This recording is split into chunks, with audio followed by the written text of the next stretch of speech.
خوراک، خاص کھانوں اور کھانے کی عادت کے غلام ہیں۔ کس کے غلام ہیں؟ مختلف کھانوں کی عادت کے وہ غلام ہیں اور اپنے بدن کو وہ قابو میں نہیں رکھ پاتے۔ تو ایک بہت بڑے خدا کے خادم مبشر گزرے ہیں، ان کی اب ڈیتھ ہو چکی ہے، جن کا نام ہے ڈاکٹر بلی گرام۔ اور ڈاکٹر بلی گرام فرماتے ہیں کہ ایماندار کے 7 بڑے گناہ وہ بتاتے ہیں کہ ایماندار 7 بڑے گناہ کر جاتے ہیں، اور ان میں سے وہ ایک گناہ یہ بتاتے ہیں، اس کا ذکر کرتے ہیں، کھاؤ ہونا۔ کئی لوگ بہت کھاتے ہیں، وہ کہتے ہیں یہ بہت زیادہ کھانا بھی کیا ہے؟ گناہ۔ کئی لوگ بڑے کھاؤ ہوتے ہیں، وہ بہت زیادہ کھاتے ہیں، اور یہ ٹھیک نہیں ہے، یہ گلاٹنی ہے، گناہ ہے۔ بائبل مقدس میں اس کے بارے میں باقاعدہ لکھا ہے۔ تو لوگ کھانا پینا نہ چھوڑنے کی وجہ سے روزہ بھی نہیں رکھتے۔ تو بعض مسیحی اس کا اقرار یوں کرتے ہیں کہ ہر بات سے تو اجتناب کر سکتے ہیں، لیکن خوراک کی آزمائش سے نہیں۔ کہتے ہیں ہم باقی چیزیں تو چھوڑ سکتے ہیں پر خوراک کو نہیں چھوڑ سکتے۔ ہم سب کچھ کر سکتے ہیں لیکن روزہ رکھنا ہمارے لیے ناممکن ہے، ان کا یہ بیان ہوتا ہے۔ بعض مسیحی اس بات کو مانتے ہیں کہ خدا نے انہیں خاص خوراک کو کم یا دور کرنے کے لیے کہا ہے، جیسے کہ ایک اور بڑے خدا کے خادم ہیں جنہیں ہم مارٹن لوتھر کہتے ہیں۔ مارٹن لوتھر بیان کرتے ہیں تاکہ بدن بری حالت تک نہ بڑھ بڑھائے۔ ہم کھانا پینا کم یا زیادہ کر سکتے ہیں، تو وہ اس کے تعلق سے کہتے ہیں کہ ہمارا بدن بعض کا تو اس کو جب اچھا کھانا نہیں ملتا تو وہ بڑھ بڑھاتا ہے نا۔ کئی لوگوں کو جب پنجابی جنہوں کہتے ہیں لیکن پسندی خوراک نہ پڑی ہوئے تو بڑھ بڑھانا شروع کرنا۔ وہ کہتا ہے میں نے بولنا شروع کرتا، کہتا ہے میں نے یہ خوراک نہیں کھانی، میں نے یہ کھانا نہیں کھانا، میں اپنے لیے باہر سے کچھ منگوا لیتا ہوں، آج میری پسند کی کوئی چیز نہیں بنی۔ کئی لوگوں کی یہاں تک عادت ہوتی ہے کہ وہ بڑبڑانا شروع کر دیتے ہیں کھانے پر۔ بنی اسرائیل قوم نے بھی ایسا ہی کیا کہ جب وہ خوراک جو کھا رہے تھے تو کہتے ہمیں اس خوراک سے گن آتی ہے، حالانکہ ان کے لیے آسمان سے من برسایا جاتا تھا اور وہ لوگ کھاتے تھے اس کھانے کو، اور کہتے کہ یہ موسیٰ کے مقدس موسیٰ کے خلاف اور خدا کے خلاف باتیں کرنا شروع ہو گئے۔ کہتے ہیں ہم ایک طرح کی خوراک کھا کھا کے عاجز آ گئے ہیں، ہم تنگ پڑ گئے ہیں۔ تو خدا کو یہ بات پسند نہ آئی، حالانکہ بیابان میں جہاں پر کوئی چیز میسر نہیں آتی، کچھ بھی نہیں تھا، خدا نے ان کے لیے آسمان سے من برسایا۔ تو انہوں نے کیا کیا؟ اس بات پہ بھی انہوں نے خدا کے خلاف باتیں کی مقدس، تو پھر وہاں پر جلانے والے سانپ نکل آئے اور ان کو ڈسنے لگے اور وہ مرنے لگے۔ اس لیے لوگ خوراک کی وجہ سے اپنے بدن کو قابو میں نہیں رکھتے، بڑھاتے ہیں، اور آج بھی بہت سے لوگ خوراک کے خلاف باتیں کرتے ہیں کہ یہ والی خوراک نہیں مجھے پسند، یہ کھانے مجھے نہیں پسند۔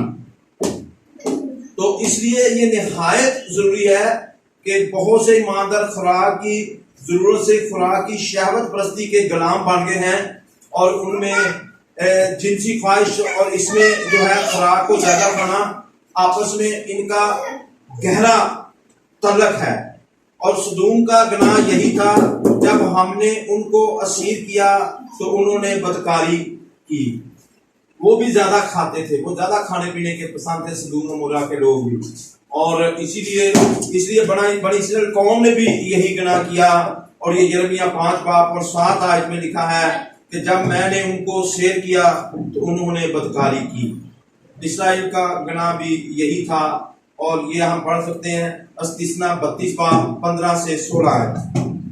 یہاں پر لکھا ہے خدا نے موسیٰ کے ذریعے بنی اسرائیل کو آگاہ کیا کہ وہ ایسی آزمائش میں گریں گے، لیکن یسرون موٹا ہو کر لاتے مارنے لگ گیا ہے، اور تو موٹا ہو کر لتر ہو گیا ہے، اور تجھ پر چربی چھا گئی ہے۔ تب اس نے خدا کو جس نے اسے بنایا چھوڑ دیا اور اپنی نجات کی چٹان کی حقارت کی۔ انہوں نے اجنبی معبودوں کے باعث سے غیرت اور مکروہات سے اسے غصہ دلایا۔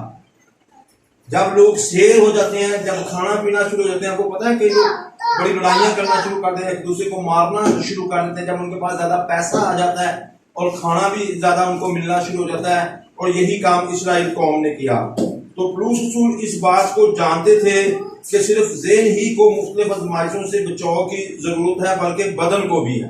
ہمیں ذہن کی بھی ضرورت ہے کہ برے خیالات سے بچے، تو ہمارے بدن کی بھی ضرورت ہے کہ ان بری باتوں سے ہم اس کو کنٹرول میں رکھیں، اور ایسا نہ ہو کہ وہ خدمت میں جو کرتا ہوں اس میں ناکام رہ جاؤں۔ اس لیے عملی اقدام اٹھانے کی ضرورت ہے تاکہ بدن کی خواہشات کو روکا جائے، تاکہ روحانیت کو بڑھایا جا سکے۔ آمین۔ آپ میں سے کتنے ہیں جنہوں نے بدن کی خواہش کو روکا ہے؟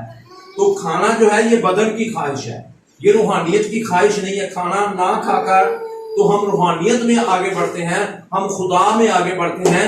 جب ہم روزے رکھتے ہیں ہمارا بدن کمزور ہوتا جاتا ہے، ہم روح میں زوراور ہوتے جاتے ہیں۔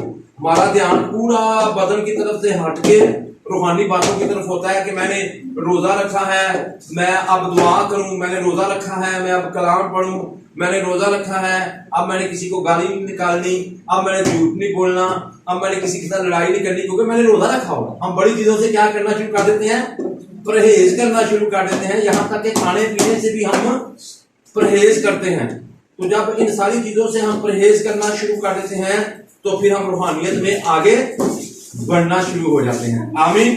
تو جب ہم اپنے بدن کو قابو کرتے ہیں تو پھر روحانیت میں آگے بڑھتے ہیں۔ اگر انسان جسمانی خواہشوں میں الجھا رہے تو وہ کیسے روحانیت میں بڑھے گا؟ بہت سے لوگ اپنے دنیاوی کاموں میں، جسمانی کاموں میں پھنسے ہوئے ہیں، اور وہ نہ دعا کر پاتے ہیں، نہ کلام پڑھ پاتے ہیں، نہ چرچ جا پاتے ہیں، نہ عبادات میں شامل ہو پاتے ہیں۔ تو اس لیے نہایت ضروری ہے کہ ہم کیا کریں؟ اپنے بدن کو کی خواہشوں کو کم کریں اور روحانیت میں آگے بڑھیں۔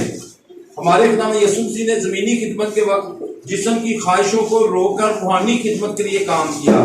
سکار کے کنواں پر یسوع تھکا ماندہ آیا، پیاسا تھا، لیکن اس نے پانی کی طلب کو پیچھے کر کے سامری عورت کی روحانی پیاس کو بجھایا۔ اس کو کہتا ہے مجھے پانی پلا، تو اس نے پانی نہیں پیا اور اس عورت کی پیاس کو بجھایا تھا، روحانی پیاس کو۔ آمین۔ کبھی آپ نے ایسا کیا آپ کو بڑی سخت پیاس لگی ہو، آپ پانی نہ پیئیں، دوسرے لوگوں کو کلام سنا کر شروع کر دیں، دوسرے لوگوں کو روحانیت میں آگے بڑھانا شروع کر دیں؟ کبھی آپ نے ایسا کیا؟ جب ہمیں روزہ رکھا ہوتا ہے ہمیں بڑی پیاس لگی ہوتی ہے، ہم بھی پانی نہیں پیتے، اور دعا گناہ گاروں کے لیے، اپنے خاندان کے لیے، اپنے بچوں کے لیے اور ان کی روحانی ترقی کے لیے دعائیں کرنا شروع ہوتے ہیں۔ اور یسوع مسیح نے بھی ایسا ہی کیا، لیکن اس نے پانی کی طلب کو پیچھے کر کے سامری عورت کی روحانی پیاس کو بجھایا۔ اس نے خوراک کو بھی اس وقت ترجیح نہ دی جب شاگرد کھانا لے کر آئے۔ شاگردوں نے یسوع سے درخواست کی، اے ربی کچھ کھا لے۔ یسوع نے ان سے کہا، میرا کھانا یہ ہے کہ اپنے بھیجنے والے کی مرضی کے موافق عمل کروں اور اس کا کام پورا کروں۔ کہ آپ کا کھانا کیا ہے؟ آپ کیا کھانا کھاتے؟ ہمارا کھانا بس کھانا ہی ہے، یا آپ نے بھی اس کو اپنا کھانا، جس کا آپ کھانا ضروری سمجھتے ہیں، اسی طور پر آپ نے اپنے خدا کی مرضی پر عمل کرنا ہے۔ کیا کرنا ہے؟ دو کام، خدا کی مرضی پر عمل کرنا اور اس کا کام پورا کرنا۔ کیا اس کا کام ہے جو آپ نے پورا کرنا ہے؟